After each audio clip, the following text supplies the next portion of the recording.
During a family reunion, my parents told me to give up my room for my golden boy brother, the one who never lifted a finger. When I refused, they called me selfish. I smirked and said, "Fine, have it your way." The next morning, they woke up to an empty house and felt my revenge. If this is your cup of tea, then don't forget to subscribe and comment your thoughts. There's a certain kind of exhaustion that comes from being invisible in your own family. Not the kind where people don't see you at all, but the kind where they only see the version of you that fits their needs. That's what I was to them. Useful, reliable, easy. My brother Ryan, on the other hand, was loved. No strings attached. He was the miracle baby. I was told that from as early as I could understand the word. He came after a long streak of miscarriages. I guess that made him precious, special, untouchable. I was 4 when he was born, old enough to notice the shift. One day, I was the only child. The next, I was background noise to a miracle. My parents never said they loved him more. They didn't need to. They showed it in every action, every decision. When Ryan spilled juice on the couch, it was funny. When I did it, it was careless. When he forgot his homework, they wrote a note for him. When I forgot mine, they grounded me for a week. When he got tired, he was allowed to skip chores. When I was tired, I was told not to be lazy. And it wasn't just the little things.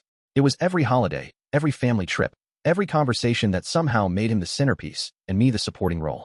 I learned to manage my own schoolwork, my own laundry, my own emotional regulation. Ryan had his hand held through everything. If he cried, someone rushed in. If I cried, they asked what I did to upset him. By high school, I stopped trying. I stopped asking for help. I got a part-time job and saved up for my own phone because they said mine still worked fine. Ryan broke his screen and had a new one within a week. I remember being 16, standing in the kitchen while they argued about whether he should get a car for his birthday. Not if. Which one? I rode the bus until I graduated. When I turned 18, I moved out without a speech. I didn't give them the satisfaction of an argument or a dramatic goodbye. I just packed, got on a bus, and left. 2 towns over, I found a small rental, barely 2 bedrooms, thin walls, a leaky faucet, but it was mine. I furnished it with secondhand chairs and a mattress I found online for $50. Worked night shifts at a shipping warehouse and went to community college during the day. It was brutal, but I didn't care. Because every time I locked my front door at night, I knew no one was going to take anything from me. It took about a year before they reached out again. My mom called to say they wanted to hold the family reunion at my place. Not asked, told.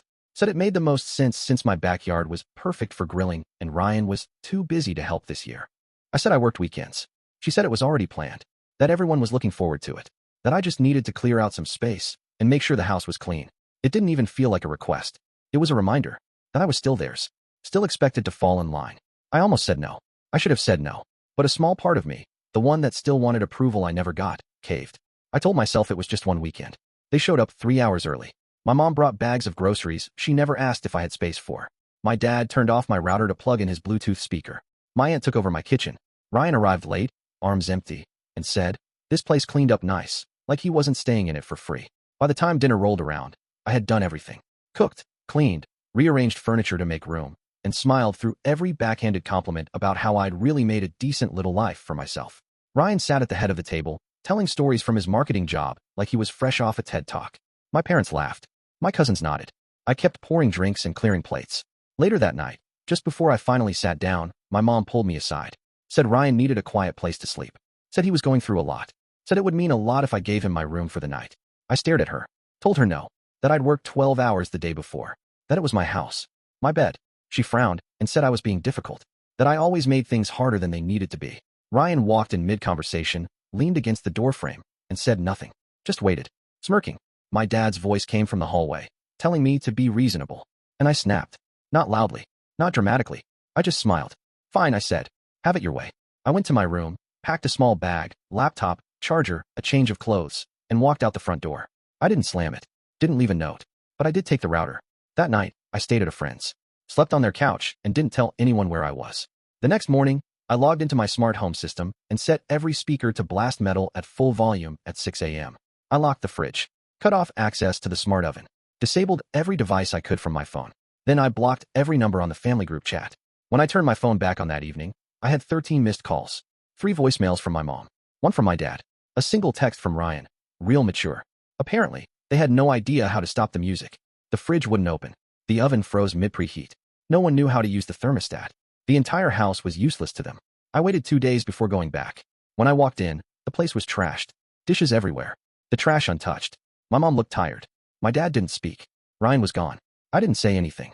I walked to my room, locked the door, turned the Wi-Fi back on. They haven't asked to use my house since. And I haven't offered. A few days after the reunion, I got an email from my mom with the subject line, "Let's clear the air." No greeting, just a wall of text. She said the reunion had gotten off track, that people were stressed, that I overreacted. She called what happened a misunderstanding and said we were all just tired. Then came the real message: family forgives.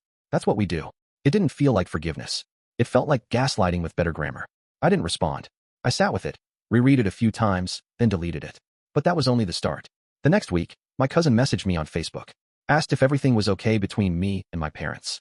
Said my mom had been calling around, asking if anyone had heard from me, that she was worried, that I was pulling away again. The message was laced with pity, like I was being irrational or sensitive. I told him I was fine, told him I just needed space. He replied with a thumbs up and left it there. I knew that thumbs up would be screenshotted and sent right back to her. Then Ryan messaged me, first on Instagram, then through text when I didn't answer. He said I was acting like a child, that I embarrassed them, that I needed to get over whatever chip was on my shoulder. He ended it with, "You're lucky anyone still wants you around." That's when it clicked for me. This wasn't about reconciliation. It was about control, about getting things back to the way they were. They weren't reaching out to hear me. They were reaching out to reset the narrative, to cast me as the unstable one so they didn't have to admit to anything. So I pulled away harder.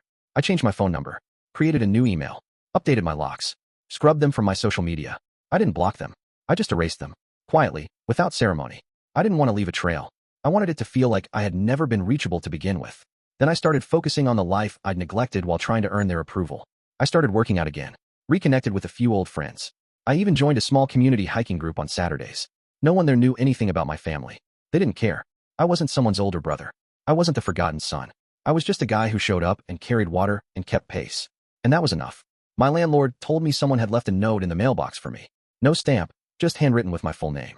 Inside was a letter accusing me of avoiding family obligations. It said I was being cruel, that I had responsibilities.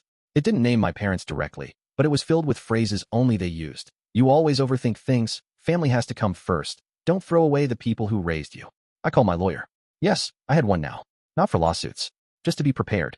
We drafted a cease and desist. Sent it to my parents' address and to Ryan's last known work email. Nothing threatening. Just a line drawn in legal ink. They got the message. For a while. Until someone sent an anonymous complaint to my HR department. Said I'd been showing erratic behavior. That I had anger issues. That I might be a risk to my coworkers. It didn't stick. There was no proof, and my manager backed me up, but it shook me. Because I knew exactly where it came from. They didn't want me back. They wanted to burn me down from a distance. They couldn't reach me physically, so they tried professionally. Socially. Quietly. That's when I stopped being passive. I started documenting everything. Every strange message. Every piece of mail. Every vague call or third-party check-in from people I hadn't spoken to in years. I made copies. Built folders. Backed everything up. I wasn't going to be caught off guard again. I also started therapy. For the first time in my life, I sat across from someone and said the words, "My family doesn't know me. And they don't want to." It didn't feel dramatic when I said it. It felt like facts. And for once, I didn't feel crazy for thinking it. My therapist asked me to describe what I wanted instead. What life looked like without them. I told her the truth. I wanted a home where I wasn't always on edge. A phone that didn't make me flinch when it rang. Relationships that didn't feel like performance art. I didn't want to win. I just wanted to live. And I was getting there. I changed my daily routines. Took walks without my phone. Got into reading again. Bought real groceries instead of frozen meals. I started doing little things. Buying plants. Learning to cook from scratch. Picking out new towels. That felt like nothing and everything at the same time. I was building something real. Something clean. Something they couldn't touch. And every time I got the itch to reach out or explain myself, I reminded myself of one thing.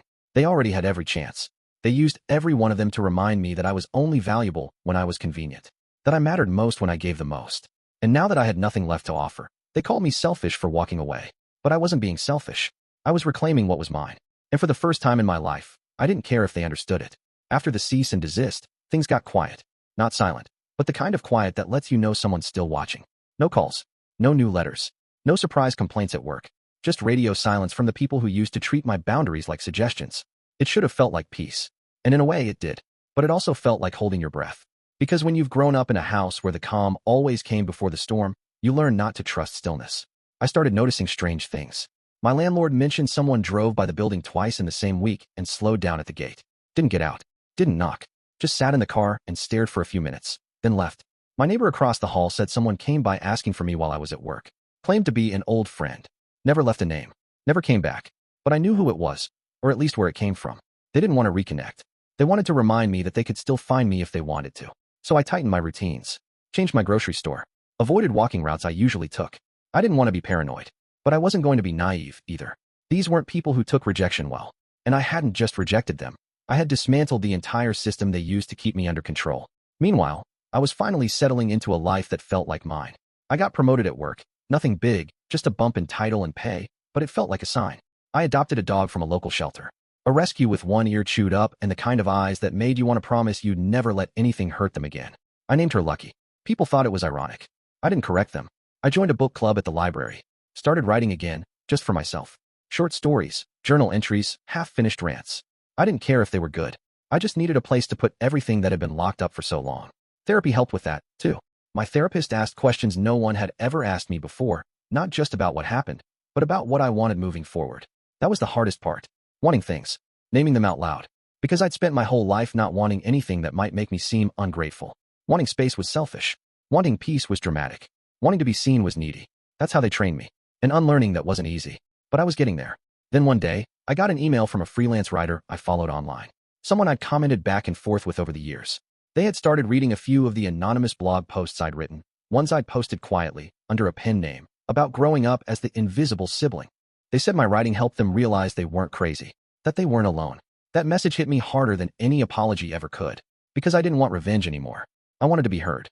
I wanted the truth out there, not the version in their heads, not the version in the scrapbook, the actual truth, the one I carried around like a stone in my chest for 20 years. I kept writing. More people found the posts. Some messaged me. Some shared their own stories. It grew slowly, but it grew. I never used names. Never posted photos. Never called anyone out directly. I didn't need to. The people who needed to recognize themselves already knew. And the people who didn't? I didn't write it for them. Ryan reached out again through a new number. Left a voicemail saying he heard about the blog. Said I was making the family look bad. Said I was twisting things. That it was a cry for attention. I played it for my therapist. She asked how it made me feel. I said, it makes me feel free. Because the thing that terrified them the most wasn't that I was angry. It was that I stopped being silent. They thrived on silence. On whispered conversations. On selective memories. On narratives they could edit and control. But I wasn't interested in their version anymore. I had my own. And this time, I wasn't writing it for their approval. I was writing it so no one else who grew up like me would think they had to stay quiet to be good. Around that time, I got a message from someone I hadn't spoken to since middle school. She said she remembered how Ryan always got away with things. How my parents used to talk down to me at school pickup. How teachers would say I was well-behaved, but a little withdrawn. She said she read the blog and just wanted me to know she always noticed something felt off. I cried after I read that. Not because it hurt, but because it helped. It validated things I spent years being told I imagined. This wasn't just about family anymore. It was about breaking a pattern that had run through everything. My relationships, my friendships, my job, even the way I treated myself. The story I had believed for most of my life was simple. You're only worth keeping around if you're useful. But I don't believe that anymore. Not just because I got away, but because I stayed away. Because I rebuilt a life that didn't require me to shrink. A home that didn't double as a stage for someone else's comfort. A voice that didn't stutter every time I disagreed with someone I loved. They thought cutting ties would make me miserable, but it made me whole. And now I don't owe them silence. I don't owe them softness. I don't owe them anything. They taught me that love was earned by self-sacrifice. I taught myself that love doesn't demand disappearing. And I'm not disappearing again. Months passed. More than I was counting. The kind of time that doesn't feel like waiting, because you're not hoping for anything. Just living. Slowly. Quietly. Comfortably. And then my dad emailed me. Subject line, let's talk. He never used email for anything but bills and fantasy football updates, so I knew it wasn't casual. I opened it expecting guilt. What I got was worse, reframing. He wrote that they missed me, that my mother cried over holidays, that Ryan asked about me more often than I knew. He said they didn't understand how he got here, like he hadn't stood in my hallway and told me to be reasonable while asking me to give up my bed. He called the reunion a misunderstanding. Said families argue, families mess up, but at the end of the day, family sticks together. Then he asked me to come home for Easter. Said it would mean a lot to Mom. I didn't respond. I closed the tab and went back to what I was doing, frying eggs, feeding my dog, deciding if I wanted to repaint the hallway. Normal, boring, peaceful things. The kind of things that were never allowed to matter in that house because someone else's needs always came first. I reread the email later that night. Not because I was considering it, but because I wanted to be sure of what I felt. And what I felt was nothing. Not anger. Not sadness. Just clarity. They hadn't changed. They had paused. Ryan tried again too. Instagram this time. He said he was doing better. That he got a new job. That he was trying to grow up. Then he said he missed having a brother. And I remembered the last time he said anything real to me, when he called me dramatic. When he told me I should be grateful anyone wanted me around. I remembered how he smirked while I packed a bag and left my own home just to avoid one more performance of "you're not enough, but we'll take what you give." He didn't miss me. He missed the version of me that didn't set boundaries. The version that shut up and gave away the bed. So I left him on read. Life didn't freeze while all this happened. It moved. Faster than it used to, because now I wasn't dragging guilt behind me like a lead weight. I went to work. I got promoted again. I took a weekend road trip with 2 friends who never asked me to prove anything. We stayed in a cabin, drank cheap beer, played card games until 3 a.m. No one asked about my family. No one tried to fix me. It was the best weekend I'd had in years. I adopted another dog. This one older, slower, a little stubborn. The kind of dog that makes you adjust your pace, which felt fitting. My therapist asked me how I felt about closure, whether I thought it would ever come. I told her I already had it. Not because they apologized, not because we talked it out, but because I stopped needing the conversation to begin with. I don't need them to understand me. I don't need them to agree with my side of things. I don't need them to look at Ryan and finally see what I've seen since we were kids. I needed space. I took it. I needed silence. I made it. I needed my life back. I rebuilt it.